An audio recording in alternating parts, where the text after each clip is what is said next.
pressure to bring it home for Bristol. I'm entrusting him in your care.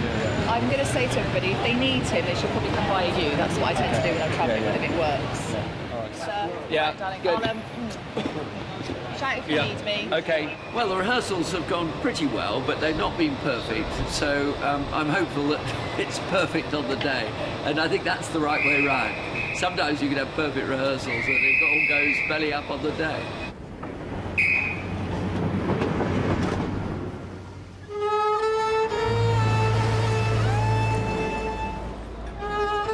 Commissioners, presidents, mayors, mes amis verts, it's great to be here. I think the biggest strength we have in Bristol is a sense of fun. And I think it's vitally important that if we are to communicate with the citizens of Bristol, we do so in a way that none are doing. Oh, wow. Isn't that great? So when I get back to Bristol, we will be having Big Green Week, a week of environmental fun, of engagement. And at the end of Big Green Week, I'm starting a new initiative, Make Sundays Special. And we try out new things of closing streets. And to me, it's really important. So thank you for giving us this opportunity. And I look forward to the result with a certain amount of apprehension, as all of you do. Thank you. The award of the European Green Capital 2015 goes to the city with the sense of fun. Bristol. Congratulations.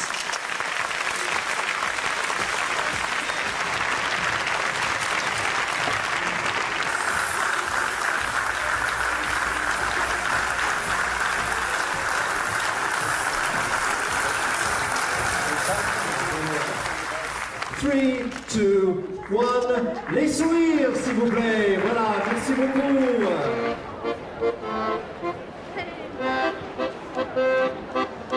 You're welcome. How come you're not wearing red trousers? Because I said if we won the European Green Capital for 2015, that I'd wear green trousers for Big Green Week. Yeah. Lovely day for it. Yeah, Bristol has a very small mayor. They... It's exactly what I wanted to happen, things like cricket and tennis and basketball in the streets. I mean, what I'm really impressed by is the way I've just said these things to council officers, and they've happened. Brilliant. That's exactly how it should be, you know. Stand up, girls. This is the mayor of Bristol. Yeah, and we can draw something, I don't know what... There's a real contradiction in terms of Bristol being the European Green Capital in 2015, and yet we are one of the most congested cities in the UK, and the two don't sit very comfortably. I was asked what is a principal theme for European Green Capital, and I think it is dealing with the level of air quality across the city. But to tackle that, I have to deal with the question of congestion. Bumper to bumper.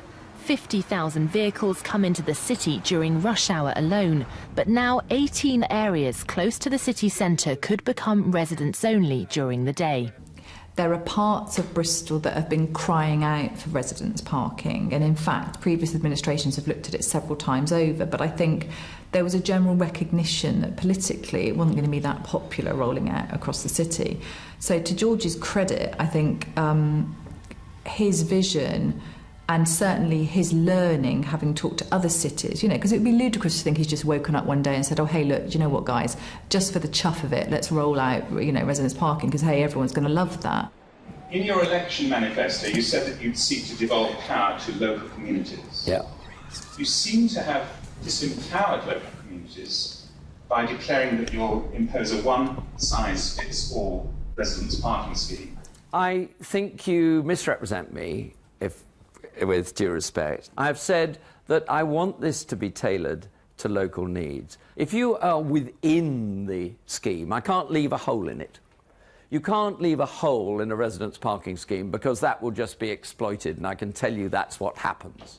When people feel things are being foisted onto them, particularly if they're being foisted unexpectedly, their instant reaction is like, well, hang on a minute, what does this mean to me? I'm not going to be able to park my car outside, or it's going to cost me X much. 98% of the residents polled were not in favour of your tax. Right. It's a road tax. It's a parking tax. It's a road tax. The traders have told you that should you pursue this tax, a lot of them will go out of business. Now, it seems to me, George, this is not about what they want, it's about what you want. I wouldn't be doing this if I thought that that would be the result. The result, in most cases, has been exactly the opposite. That instead of streets being clogged with cars that park all day, you get much greater turnover and therefore more customers. You're not talking to the population. You're saying, tell us your problems and we'll give you the solutions. You're not coming to us. No. But there's no real engagement. The engagement that you promised when you got elected. Of course there is. Why am I here? We are completely open. And you had your meeting at the And by the way, this is the sixth... No, OK. You have your website. I've heard the question. Can we not repeat it? I listen to you. I expect you to listen as well. It was blindingly obvious very, very quickly that the residents' parking rationale and argument had not been shared with the city. I don't feel we talked to citizens enough around encouraging people to use different modes of transport, and we can't roll out quickly enough improvements that mean it's feasible for people to get out of their cars as quickly as George might like. Listen, Mr. Ferguson. No. The Mayor of Bristol has suffered an embarrassing defeat tonight after councillors voted by 49-2 to stop his residents' parking scheme being introduced in its current form. Mayor Ferguson was criticised for failing to consult properly. He managed to put the backs up of nearly everybody in the council chamber, including people like myself who in the past have promoted residents' parking schemes, by not really listening to the detail of what people were raising. There was a great deal of public disquiet and councillor disquiet about the proposals as they were originally drafted. I think sometimes George sees councillors as a nuisance trying to get in the way. We understand he now holds the executive power. I think what we want to see is that he understands that we hold a mandate from our residents, that it's our job to represent them here and put their viewpoint, even if that is on occasion a viewpoint he doesn't want to hear. What the councillors like to project me as is intransigent, just telling people what to do, and I'm not like that at all. The objectors are the loudest. I don't in any way underestimate the power of all that, but I suppose I underestimated the councillors all rounding against it and against me. And in a way, the job becomes real when you get objection on that level. Take the papers home and see what they were saying about yesterday and the day before, because I haven't had time to read them.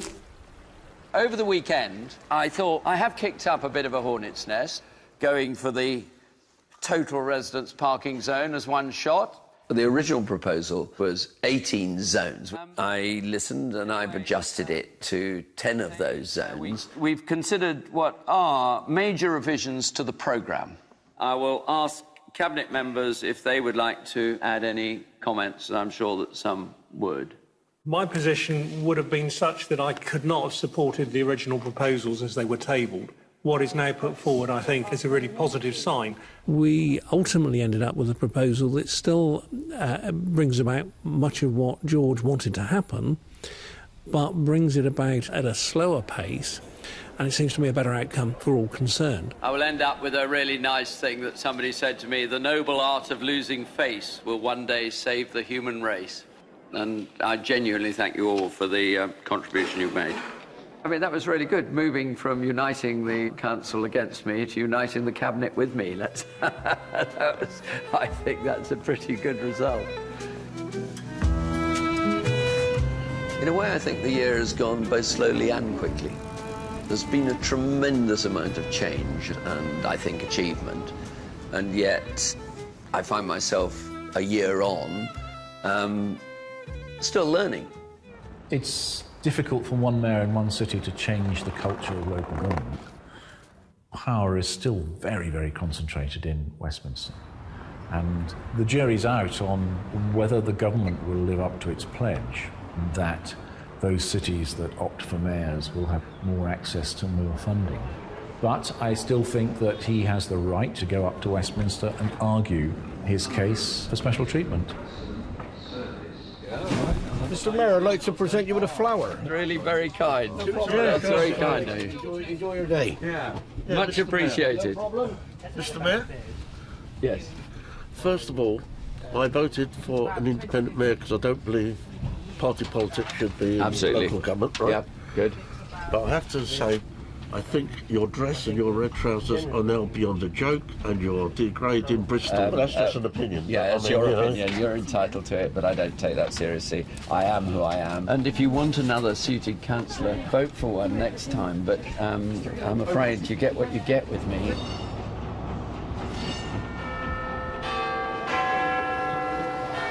Getting sit-down meetings with the Prime Minister and Secretaries of State are not daily occurrences. What I want to come out of this meeting is a much greater realisation that if they give greater trust to the cities and the city leadership, to give us more responsibility, to stop treating us like children with handouts, that is not the way to run a city. I've never liked authority, which may seem strange from a person who's in authority. So there's a little bit of anarchist in me, with a small a, and wearing red trousers. I think it's my little rebellion against authority, that I don't want to be told what I should wear. It was an extremely good meeting. I think we found lots of common interests. They realised the challenges I've got, and that there's an awful lot more I would like to be able to borrow and all that sort of thing. But I think the principal thing is that we have, I think, impressed them with what's been happening in Bristol, and I think they would quite like to share some of the benefit of it. A 1, 2, a 1, 2, 3, 4. We got some kids and trees. Well, I've always said, if you could make a city that's good for children, you make it good for us all. Good morning. Morning, all. I think children planting trees brings together a lot of those things I believe in. So what are all your names? Quick, tell me all your names. And the idea of planting a tree that actually won't be mature until after your lifetime is, I think, a special gift. Children across the city will be planting more than 30,000 trees in 3 years. That's the aim. When you get made mayor, no one gives you a book and says, here's the book on how to be the best mayor. George does upset people, and I think his style is different to your average politician. And if he thinks somebody's talking nonsense, he'll tell them in slightly colourful ways. You know, you can't be anti-politics all the time if you are yourself a politician, and he is a politician. This is much more fun than a council meeting. It's amazing.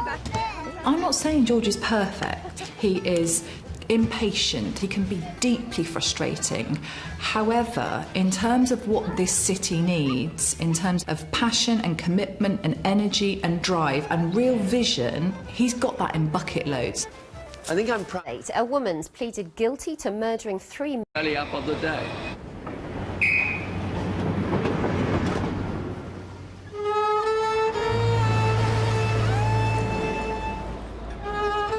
Commissioners, presidents, mayors, mes amis verts, it's great to be here. I think the biggest strength we have in Bristol is a sense of fun. And I think it's vitally important that if we are to communicate with the citizens of Bristol, we do so in a way.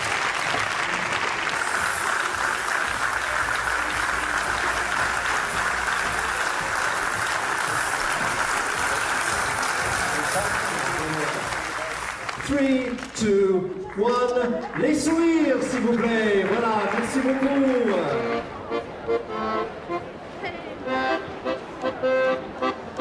You're welcome. Pressure to bring it home for Bristol. I'm entrusting him in your care. I'm going to say to everybody, if they need him, they should probably come via you. That's what I tend to do when I'm travelling, if it works. So, Yeah, right, darling, good. I'll shout if you need me. Okay. Well, the rehearsals have gone pretty well, but they've not been perfect. So I'm hopeful that it's perfect on the day. And I think that's the right way round. Sometimes you can have perfect rehearsals and it all goes for the result with a certain amount of apprehension, as all of you do. Thank you. The award of the European Green Capital 2015 goes to the city with the sense of fun. Bristol. Congratulations.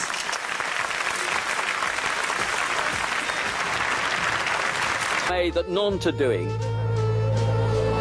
Oh, wow. Isn't that great? So when I get back to Bristol, we will be having Big Green Week, a week of environmental fun, of engagement, and at the end of Big Green Week, I'm starting a new initiative, Make Sundays Special.